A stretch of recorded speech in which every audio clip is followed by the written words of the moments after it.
Morning, everybody. Welcome, welcome. Everyone's coming in from our waiting rooms. How exciting is this? I can see big waves coming in from classes and schools. Morning, everybody. Very exciting. Welcome, welcome. Everyone's come. So it's great. We are streaming live from Talbot Heath School, Bournemouth, to schools around the UK and beyond. And we always think big here. And when I first met Stewart, who's such a dynamic person, I said, well, we're in lockdown, but why can't we do a live streamed national global lesson to launch the Hanson boxes? And I am so thrilled that Talbot Heath School has been able to support, and a huge thank you to Mrs. Brown, who has devised the lesson plans that have gone out with these Hanson boxes around the world to so many schools. And Stewart is one of the leading conservationists. He's a doer, he's a can-do man, positive mentality, and I love the fact that his mission is to change the world for the better by raising awareness, by educating people, by getting people to change how they view conservation and how important it is, understanding just how important it is. So you being here, young people, teachers, educators, supporting this initiative, you are making a difference. You are changing the planet for the better. So we have Stewart, who is a leading global conservationist. He's a writer, he's a presenter. He's going to start us off. And then we have Jo Brown, Mrs. Brown, who has devised all the lesson plans, and she will be leading our live lesson this morning. So I'm going to ask them, are they there? Are you there, Stewart? Are you there, Mrs. Brown? Yep, hello. Great. Hello. Right, handing over to you. Wonderful. Well, welcome everybody. Welcome schools across the UK and beyond to our session about making the insect hotels. My name is Stewart McPherson. And I'm Jo Brown. It's a pleasure to welcome you here today, and we hope this short session will give you some ideas and some inspiration about how to build your very own insect hotel. The hotels were very, very generously provided by the Don Hanson Charitable Foundation.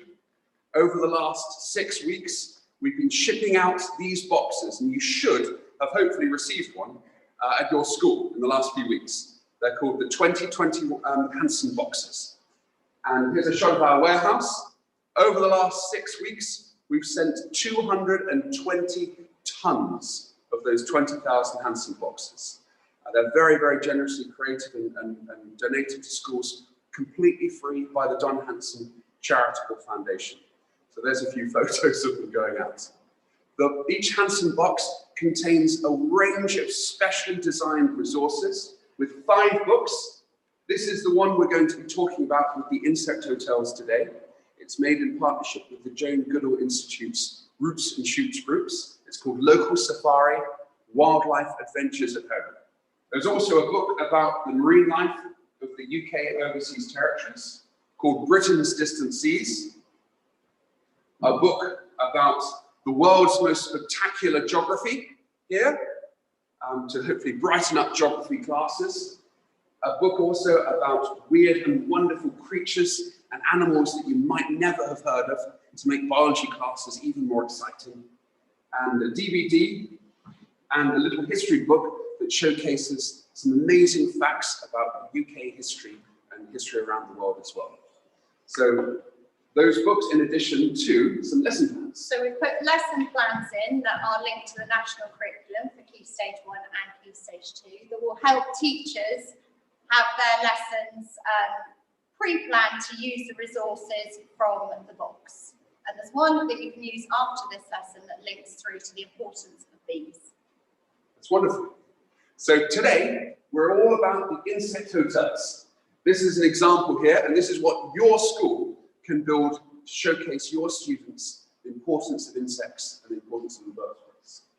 So inside your Hanson box, you should have 5 pieces of pre-cut, sustainably sourced timber. You should also have a flyer with a step-by-step guide, which we're going to explain today, showing how to build your insect hotel. And of course, your local safari book, which also has a lot of information about insect hotels and how to build. So with those 3 different elements, you can create your very own insect hotel. And there's also a packet of wildflower seeds, so you can grow your own pollinator garden and look after the insects that you encourage and nurture and take care of. So just very briefly, here's the flyer with the step-by-step guide. And it relates directly to this local safari book. Inside the book, there's lots of activities and lots of fun things to do with your insect hotel. So why build this? Why do insects matter?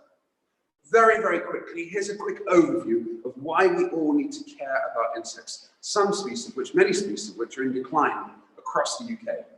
Insects are very, very important. They're all around us. If you go outside into the woodlands or to the forests or anywhere, including even cities, you're almost guaranteed to see insects, whether they're above you, flying in the air, below you, down in the ground, or all amongst you, amongst vegetation and plants, trees and flowers. Insects, every single species of insect has its own different story to tell. And if you look closely, you'll see the amazing beauty and detail and just intricacy of each different type of insect. You often have to use a magnifying glass or a microscope to get really close up to look at those insects. And in fact, there's some activities in the local safari book about exploring the micro world at your fingertips with a microscope. They're incredibly beautiful. Just look at the wings of a butterfly under a microscope. You'll see thousands upon thousands upon thousands of colorful scales. Or next time you see a little bee, just a little bee, which you see hundreds every day. Next time you see a little bee, just look at the amazing beauty of its wings or the hairs on its bodies, which it uses to collect pollen grains and particles. If you look very, very closely at a bee, you have to count its eyes. The answer is in this local safari book. Try and see how many eyes a bee has. It's not just the 2 big ones on the side of its head, but many, many others. So have a little look at the amazing beauty. Well, insects do a lot for us. There's many, many, many ways in which they contribute to the world in which we live. Just 4 of them very quickly, some of the most important, are by acting as pollinators. As I'm sure your teachers have told you, many, many flower species, most flower species require insect pollinators in order to produce seeds. And without those pollinators, the flowers couldn't produce seeds and the plants simply couldn't reproduce. This is also very important for the food that we eat. Most of the crops, such as apples and many, many types of fruit, depend on insect pollinators. Without those insect pollinators, we wouldn't have fruit such as apples to eat. Of course, also they're essential for wildflowers as well. Next time you go out to the countryside and see beautiful beautiful meadows of wildflowers, bear in mind that every single one of them exists because of the insect pollinators that pollinate their flowers and help them reproduce. They're also nature's recyclers. Arthropods, invertebrates, and insects all break down the waste that plants, trees, bushes, other vegetation produces. Little creatures like these woodlice here break down the rotting logs and leaves. And without that, the nutrient cycle wouldn't function. And so we wouldn't have the diversity of life that we have on our planet. Many of them, such as ladybirds, also control pests. These guys eat little aphids that otherwise could inundate our crops. So they perform a very, very important role. And insects themselves form parts of the food chain. And they support many, many, many other types of animals, from birds to mammals, all the way across the world.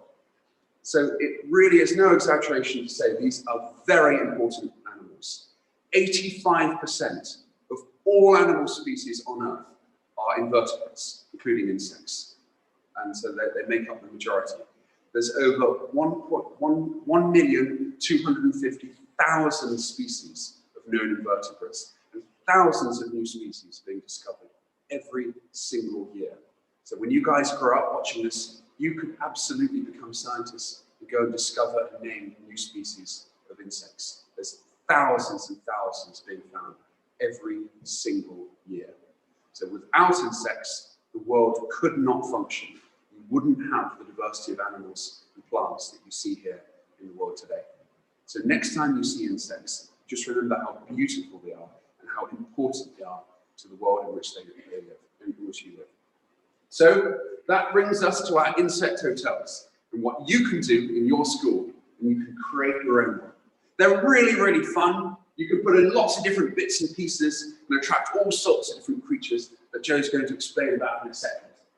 They're really good fun. You can paint them, you can put bits in them, you can watch them over a year and record which animals and which creatures come and explore them and live inside them.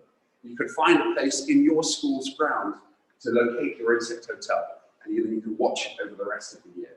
And now is a really good time to build them. Autumn/winter is a brilliant time to set up your insect hotel.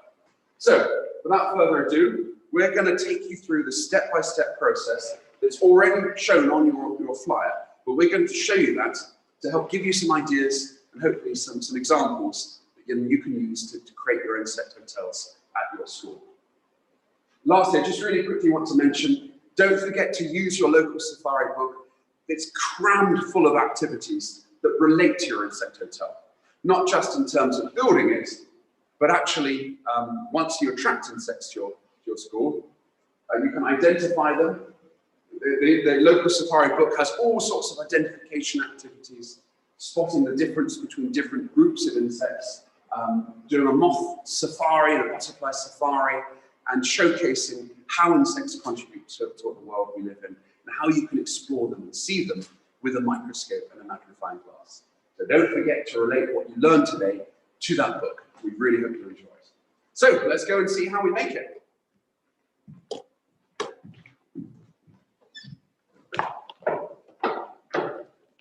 So I think we've got lots and lots of schools on Zoom. Hello, everybody. How are you all? We hope you're going to make some lovely insect hotels. Well, there's loads of schools, all from all different parts of the UK. Hello, everybody. Don't forget to send Stewart your questions through the chat link on Zoom, and we'll try and do a question and answer at the end. Hi. Hello, everyone. Wow. There's schools from all over the UK. It's lovely to see you all. Okay, so we've got 3 basic steps. The first step is when you open your Hansen box, you will find inside of it a bag containing 5 pieces of pre-cut, sustainably sourced timber. A big bit, and then 2 pairs of smaller bits, which are these 2 here. They're very, very simple. You can get your teachers to help you construct them. This bit is the back of the insect hotel. This bit here, the back. And then you just need the 2 sides, which go obviously on the side bits here, and then the top and the bottom. Now you can just glue them together, but to make a really strong insect hotel, your teacher can just drill little holes on the top, the sides, the tops and the bottoms, and either screw in screws or bang in nails, and that'll make it really strong and really, really firm. Also in your bag, there's 5 packets of seeds. 1 packet is the wildflower seed kit. The others are 4 packets of beans that are a different activity in the Hansen box. So find your wildflower seeds, and we'll talk about them later. So make your box. Remember, it has an open front face, so it's a 5-sided box, just like that. Very, very simple, very, very easy. If you screw it together or bang it together with nails, it'll be very strong and last you hopefully a few years. Then you've got to decide what to put inside it. So Stewart told us about the importance of attracting insects into your playground or your garden, or anywhere really. They are so important to the world, and what we need to do is decide what we've got to put in our insect house to attract those different kinds of insects. So if you're thinking about wanting to attract bees, and we think of bees as living in a beehive and in colonies, but actually we have over 240 species of bees in the UK, and a lot of them we call solitary bees. They like to live by themselves. So if in your box you choose to put bamboo, and we actually cut this down ourselves, and you see there's a little hole that's like a tube, the bees like to go inside the bamboo, lay their eggs, becomes larvae, and then the bee develops inside and then comes out and pollinates all of those important plants.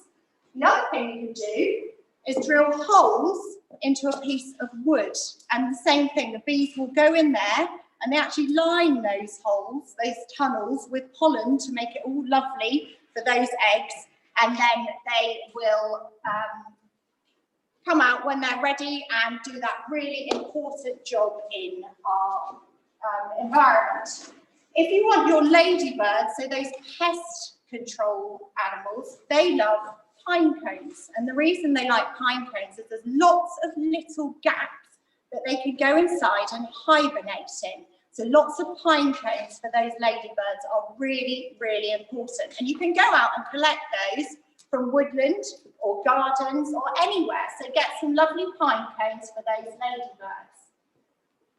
Dried leaves you can use, and these are important because they replicate the forest floor. So all of those insects have got lots of spaces between those leaves to hibernate and stay warm, and it acts as a bit of an insulator. So they'll burrow away and find a really warm space in your insect house and burrow around in those leaves. And remember also, Stewart saying how some of those insects, your woodlouse and your centipedes, will break down those leaves, and that's a really important process. We've also got dead wood and bark, and this is for your woodlouse and your beetles and your centipedes, and they will burrow into this and make little holes and little homes for themselves in your insect house like that. We've got straw. I'm sure lots of you have straw for your pets at home. Another very warm, insulating material that you can fill all of those gaps in your insect house to encourage as many different varieties as possible to come into your playground for you to have a look at. And if you wanted to attract frogs and newts are actually an endangered species, you could put rocks and pebbles at the bottom of your insect house. You'd have to make sure the house was very low, and you will get frogs and newts that will go into that damp space and make their home. So you've got a variety of things.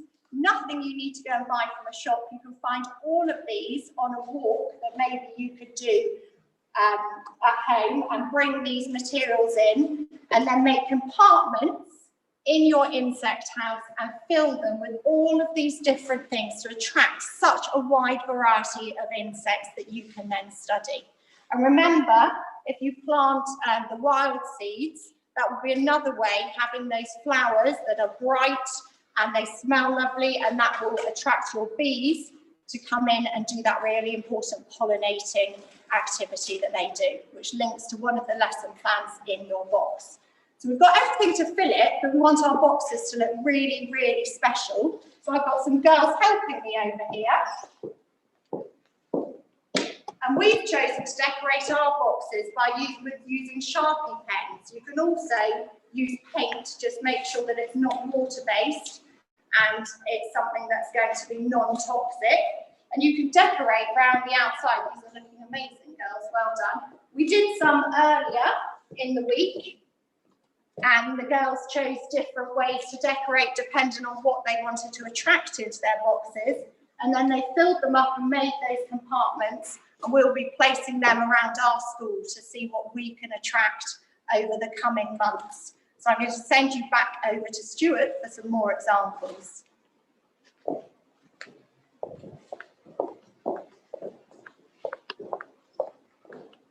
Well, so you guys can choose, as Joe was very kindly saying, you can choose and make your own individual, completely unique insect hotel. So I hope that gives you some ideas. We're very, very fortunate that a few schools have already sent in photos of their created insect hotels, which is amazing because the boxes have only been arriving in the last few weeks. I'm just going to show you a couple of them, and hopefully these might give you a few ideas of what you can do and how you can use all that wonderful information that Joe very kindly just relayed across to you. This insect hotel was sent in by Audley Junior School. A really big congratulations to you guys. You guys have made an amazing insect hotel. Look, they put bamboo all on the top there for bees, and they've covered it in moss. And this brings up a very good question about where you should put your insect hotel. It's best to put it not somewhere too sunny and not where it'll get too hot, often underneath vegetation or down on the ground in the shade of trees, but with a bit of light as well, so insects can find it. So really, really, really big congratulations to you guys at Audley Junior School. That is a fantastic insect hotel. You guys have done such a great job building that. The next one was sent in by Chapel Allerton Primary School. And look, they've decorated this one with little bits of wood to make it look like locks. They put lots and lots of leaf litter and big bits of bamboo. As Joe was saying, insects love little crevices and little holes to hide away in. So the more three-dimensional you make the inside of your insect hotel, the more places each insect will have to hide away, and the more animals that it can actually look after and take care of and nurture. So you guys here at Allerton Primary School, Chapel Allerton Primary School, have done a great job. I love the pine cones you put on the top. That's an added little bonus. So remember, when other schools, when you create your insect hotels, you can put things on the top or the sides, or make a roof, or use any creativity that you'd like.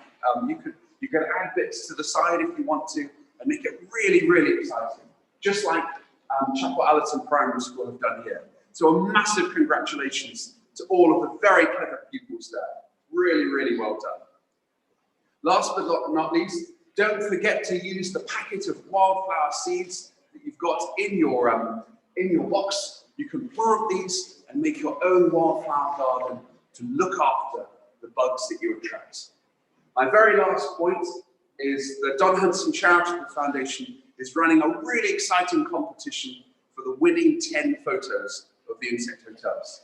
All of the information is actually on your flyer, so you can send in photos and win prizes about the exciting hotels that you guys create. And last but not least, don't forget to request next year's Hanson box. It's completely free of charge, but because of demand, we're sending it only to schools that request it. So don't forget to request next year's. It's full of lots and lots and lots of new, completely new, exciting designed activities and resources and books and DVDs. So good luck creating your insect hotels. Really, really well done on the schools that have already submitted their photos. And we hope you guys get out there and create. So Joe and I are ready for any questions. If you guys have got any questions at all out there about how to make insect hotels. Okay, so Stuart, we've had one that says, where should you put your insect house? Where should you locate it outside? That's a very good question. So I'm not sure if you guys heard that. The question was where to put the insect hotel. Well, you have to think about the world of an insect. Insects really like open areas. They like a bit of sunlight. They like colourful. Lots of insects are attracted to colourful objects such as flowers. So it's best to put it in an area that's visible and exposed to a bit of sun, but not too sunny. If you put it right out in the open, it can overheat and actually cook. So it's best to put it, basically, I recommend putting it at the side of vegetation, amongst a few leaves where it's visible, but not exposed to direct sunlight. And that actually reminds me of an important point. You can put chicken wire, so grill, like open wire at the front, but not solid metal, because that will heat up in summer and get too hot for the bugs. So find a place that's sunny, but not too sunny. Exposed to bright lights, but yeah, not direct sunlight. Any other questions at all? I think we've got some on the stage. Yes. What's the biggest insect? The biggest insect of all, the very biggest insect that I know is a type of stick insect. There's a group of Farnesia, which they can be about 40 centimeters long. They're very, very, very, very, very thin, but you won't get them in your insect hotel. They're from the tropics. But that's a very good question. But the biggest insects you might get in the UK are stag beetles. It's possible they might come and visit, which can be about this big. And they have big horns on the front of their head. So if you're lucky, you might see some of those. That's a really good question. Well done. Yeah. My favorite insect, I love leaf insects. They look exactly like leaves. They're very, very, very beautiful. And that's one thing you guys can look out for. See if you can find any camouflaged insects. A lot of beetles here in the UK have different forms of camouflage, and a lot of moths have different forms of camouflage. So I love leaf insects, but you won't find them here in the UK, but you will find similar insects with different forms of camouflage. So that's another really good question. Thank you. Yeah.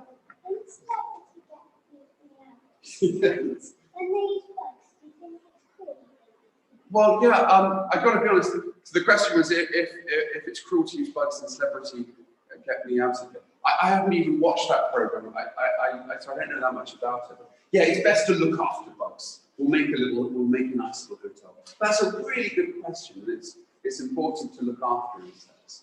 That's a very, very good question. Yeah, thank you. Yeah. Well, the question was what type of insect looks after the environment?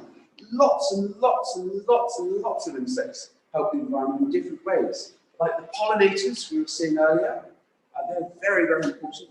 Wood lice, which you will definitely get in your insect hotel, that break down the leaf litter, and ladybirds that eat aphids that would otherwise become too numerous. So lots of insects look after the environment in different ways. So that's another very good question. Thank you. Cool. Good morning, everyone. I'm Mrs. Pugh, the junior school head teacher, and I just wanted to ask if there's any other questions that have come through on the chat that perhaps we could ask before we let you get loose on your insect hotels. So are there any other questions that have come through on the chat? Let's see. Any other questions at all? Oh, you can see one there about what type of paint to use. As Joe, That's a very good question. So it's best to use waterproof paint that's non-toxic. Because remember, your insect hotel hopefully will be full of lots and lots and lots of insects. So it's best to use a waterproof paint that's non-toxic. But you can use paints, you can use pens, you could even use crayons if you want to. Wax crayons would probably work very well because obviously they're waterproof. So yeah, the more imaginative, the better. But you could even stick on leaves or pin on leaves or sticks and bits and pieces. So you don't just have to colour it. You could put, like some of the examples that we saw earlier, you could put little twigs on and sticks and leaves and all sorts of bits. So that's a really good question as well. Thank you. Actually, can I ask a question? I was going to ask, is there a particular colour that you think insects would be attracted to? That's a really, really good question. So if just in case everyone, make sure everyone heard it, if different colours attract different insects, that's absolutely true. Ground-dwelling insects, such as beetles, generally like darker colours, browns and reds, whereas flying insects, such as butterflies, that are attracted to colourful flowers to collect nectar, will be definitely attracted to more colourful colours. So if you want to attract beetles, millipedes, and ground-dwelling insects, use darker colours, browns, blacks, darkish reds. That's better for them. But if you want to attract colourful butterflies or ladybirds and things like that, yeah, put on reds and yellows and blues and greens, just like flowers. So you can think of it in that way. Because remember, every type of insect has a different role. Some of them are leaf litter eaters that break up leaf litter and live under logs. Others are pollinators that are attracted to colourful flowers. So the colours are very, very, very important. That's a really great question. Thank Cool. you. We've got one more in. Excellent. How long will the bug hotels last? Oh, that's a good question. So just to make sure everyone heard it, how long will the insect hotels last? Now, honestly, that's kind of about as long as a piece of string. If you look after it, it can last for many, many, many years. You might have to refresh what's inside of it every year. Or to do that, to make it exciting, you can put different things in each different year. But it's good quality pine. It should last you 4 or 5 years. Eventually, obviously, the wood will probably break down and rot. Then you can make a new one. But yeah, I would estimate a good 4 or 5 years use. But next year, think about putting different things inside. If you put lots of pine cones for the ladybirds that Joe was talking about earlier, maybe the next year you might consider putting in bark for millipedes and for woodlice and other bugs. So it'll last you many years for sure. If you put it somewhere very wet, it'll probably break down a bit quicker. If you put it under a bit of vegetation and leaf, under some vegetation and leaves, it'll probably last a bit longer. But But don't forget to put new things in it each year and attract a fresh range of bugs. So really, really good luck. Stuart, we've had one last question. Yes. What would happen if all the pollinators died? Okay, so the question was, what would happen if all the pollinators died? This is a very, very good question, and a very serious one. David Attenborough actually answers this question in Life in the Undergrowth. And actually, if you enjoy making your insect hotel, you guys should watch that in your classes. It's a wonderful series. Attenborough describes the answer as follows. If all of the mammals of the world died, all of the big animals, the birds died, the reptiles, not that much would change. A few species would be displaced, but not that much would change. But if the insects died out, the invertebrates, the entire global ecosystem as we know it, at least on land, would collapse. And that's not an exaggeration. Thousands, hundreds of thousands of animals and plants, particularly plants, would simply not exist anymore. You wouldn't have reproduction in hundreds and hundreds of thousands of species of flowering plants. They would just cease to exist. So bugs are incredibly important, in many ways more important than mammals, birds and reptiles, because they are the foundation of the global terrestrial ecosystem. And without them, the natural world as we know it honestly would look nothing like what we see it today.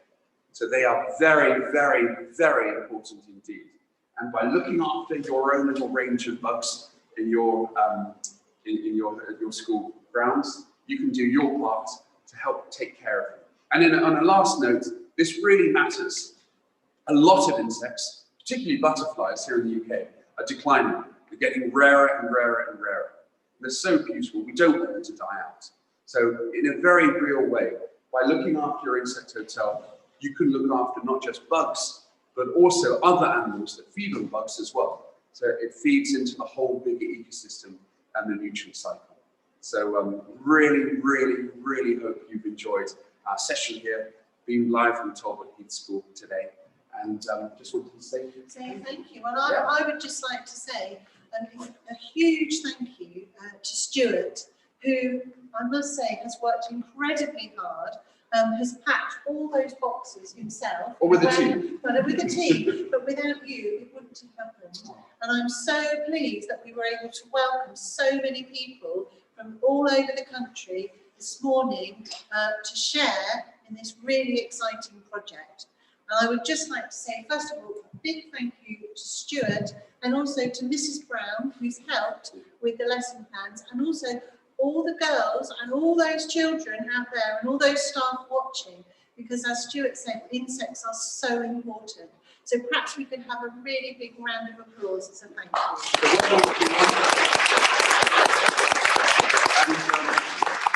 And last but not least, a very big thank you to the Don Hanson Charitable Foundation for making these 20,000 boxes possible. They donated these to your school and 20,000 schools across the UK and the overseas territories. So without them, none of this would be possible. So an enormous thank you to the Don Hanson Charitable Foundation.